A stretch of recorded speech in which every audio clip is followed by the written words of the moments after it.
message after the tone. This is the WWE. We've come to terms with your contract. You're released immediately. We hope you enjoyed your stay with the WWE, and one day you may even return. But for now, there's no more matches, no more anything.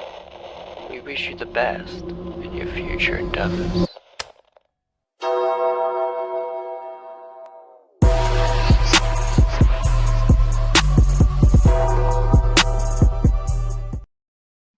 As of November, WWE have released in total 64 wrestlers, with the exception of Samoa Joe, who was actually rehired. And in Ring of Honor releasing its entire roster, and there's now a small army of free agents on the market. However, are these releases a good thing for wrestling or a bad thing? Join us as Wrestlelamia looks at the 2021 releases and whether this is good or bad for the industry. Be sure to subscribe and hit that notification bell for daily wrestling videos, and follow us on Facebook for exclusive lists. Also be sure to check us out on TikTok.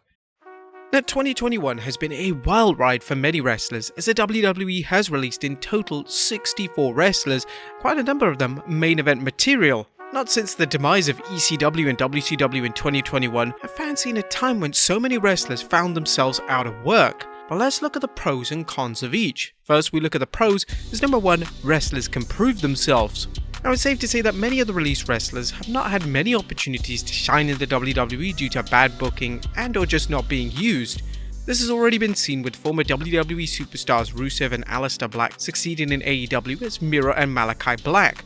Likewise, the former Iconics of Peyton Royce and Billie Kay are now Impact's Knockouts Tag Team Champions as The Inspiration, now known as Cassie Lee and Jessica McKay.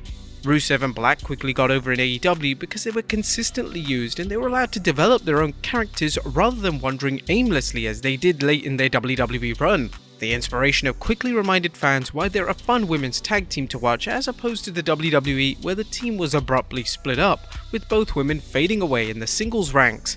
These cases show that wrestlers have the chance to succeed in other promotions, not only benefiting themselves but helping their new wrestling homes. Naturally, not every wrestler will succeed outside the WWE, but most should at least have the opportunity that they were given in Titanland. This applies to Ring of Honor releases as well, because a number of them are former WWE superstars who jumped to Ring of Honor after their releases from WWE. Number 2, wrestlers can make even more money. And we're not just talking about wrestlers who sign with AEW and turn in their golden ticket for a truckload of cash, as a surprising number of WWE wrestlers don't make that much when you factor in travel costs. There's also the WWE's recent policy of restricting wrestlers from cashing in on third-party platforms such as Twitch, Cameo and OnlyFans. Anyone who's kept up with our news knows that these platforms can be lucrative for wrestlers, adding as much as 5 or even 6 figures to their income. Wherever wrestlers end up, they should have the chance to profit from their work in the ring as well as their celebrity status. Number 3, it helps smaller promotions. Indie promotions can benefit from the available talent, but so can bigger promotions like Impact, Shimmer, Women of Wrestling, Major League Wrestling and NWA Power. Adding WWE superstars to a promotion is a good way to bring new viewers to their shows, with the endgame of keeping them tuned in for the entire product. The addition of recognizable stars can also help a promotion gain respectability in the eyes of broadcast partners. For example, cable networks, streaming services, and pay-per-view companies are more likely to consider working with a smaller promotion that have known stars rather than unknown ones. This can mean anything from more lucrative television deals to getting slots on pay-per-view. This in turn can lead to smaller promotions running live events due to increased fan support. Number 4, it helps the indie circuit. The indie circuit has been dying thanks to the pandemic-related shutdowns, but fortunately promoters are finally able to resume their shows. While there are already a number of marketable names on the indie circuit, an influx of former WWE superstars could lead even more fans to the indie scene. And there's room for a new promotion. And one of the most exciting aspects of the releases, including the wholesale of Ring of Honor releases, is that there's room for a new promotion. While Ring of Honor's shaky status may make fans think there's too many promotions already, critics have pointed out that Ring of Honor's problems haven't been so much with the product, but with its management. Whether or not that's accurate, let's go with the idea that it is, and there's room for more wrestling. First, there is a huge demand for content, something we've discussed several times before. AEW has shown that the WWE isn't the only game in town anymore, and a look at the TV schedule suggests there are plenty of outlets willing to jump on the wrestling bandwagon, ranging from cable networks to streaming services. Second, the talent available is certainly enough to create and build a new roster.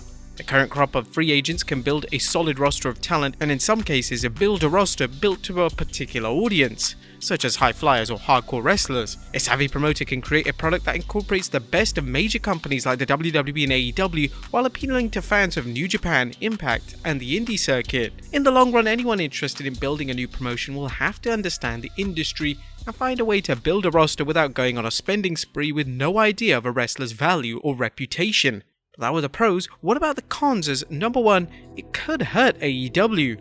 All Elite Wrestling might seem like it's got a superstar smorgasbord in front of it, with wrestlers available ranging from curtain jerkers to main eventers. The question isn't who AEW should sign, but why they should sign anyone else. At this point, AEW has so much talent that they can book dream matches for the indefinite future. Frankly, AEW is at the point where they need to stop collecting talent and start figuring out ways to use it to grow their audience. Another signing spree by AEW is the last thing the company needs, and despite AEW's seemingly endless supply of cash, Vince McMahon has to be remembering how bloated WCW's roster was before it went belly up. Number 2, it could hurt aspiring wrestlers. Sadly, the influx of new talent into the job pool will make it harder for aspiring wrestlers to break in. The reality is that promoters are more likely to sign an established star than a rookie, with exceptions of wrestlers who overprice themselves or rookies who are worth giving a shot to, so rookies will have to try much harder to get into the business. However, it's not the end of the world, as we remember when WCW and ECW folded, yet determined rookies found paths to work and in some cases, stardom. Number 3, it can marginalize indie federations. Wrestling should benefit from the influx of new talent, but there's no denying that small promotions will have trouble competing with promotions that bring in former WWE and Ring of Honor wrestlers. While this is likely, history shows that savvy promoters have a way of building new talent when they need to, often creating new stars in the process. Number 4, it can dilute a promotion's identity.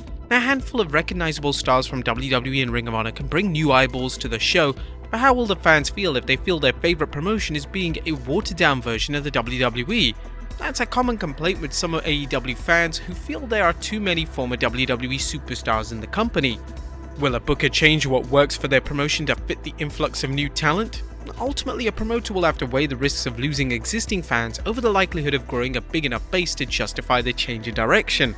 But at the same time, a promotion doesn't have to book new stars at the expense of existing ones or change its identity. It's merely a concern. Number 5, the WWE can be more selective with signing talent. No matter how some fans feel about the WWE, the promotion remains synonymous with professional wrestling, although Vinnie Mac would prefer we use the term sports entertainment. That means when top athletes like Chad Gable consider a career in wrestling, the WWE often seems like the only place to go. That's a major obstacle for any promotion looking to move into the top prospect. The WWE has a smaller payroll to manage, which means more money for the company to fork over to blue chip athletes. And lastly, wrestling could lose foreign talent. The wrestling industry in the US could suffer a loss of foreign talent, something recently brought up after the release of Katrina Cortez. Cortez, who had been working on NXT, tweeted the terrible news that at 18 I made the decision to travel to an unknown country without knowing English. I came here. Today I received an email telling me that my visa expires next month and I will have to sell everything that with much love and effort I have achieved. A foreign wrestler faces tremendous obstacles when they're unemployed, not only due to the loss of a job, but their ability to stay in the US if they are residing under a work visa.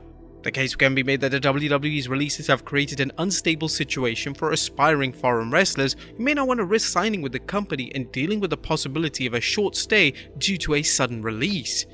But what do you guys think of the releases? Do you think it's good or bad? Let us know in the comments down below, and I'll see you next time with some more wrestling content.